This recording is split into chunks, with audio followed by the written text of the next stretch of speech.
The most convenient means of evaluating a filter's effect on a signal is to examine a plot of the filter's frequency response.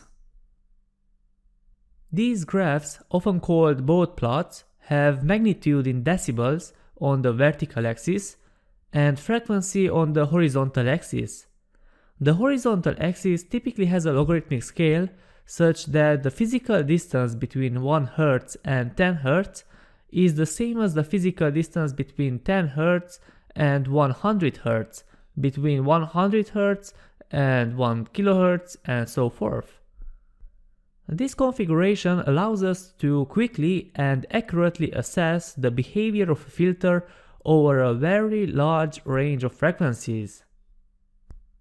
Each point on the curve indicates the magnitude that the output signal will have if the input signal has a magnitude of 1 volt and a frequency equal to the corresponding value on the horizontal axis.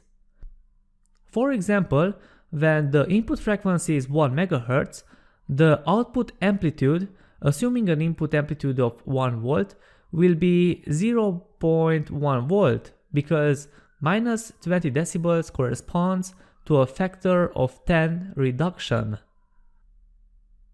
The general shape of this frequency response curve will become very familiar as you spend more time with filter circuits. The curve is almost perfectly flat in the passband, and then it begins to drop more rapidly as the input frequency approaches the cutoff frequency. Eventually, the rate of change in attenuation, called the roll-off, stabilizes at 20 decibel per decade.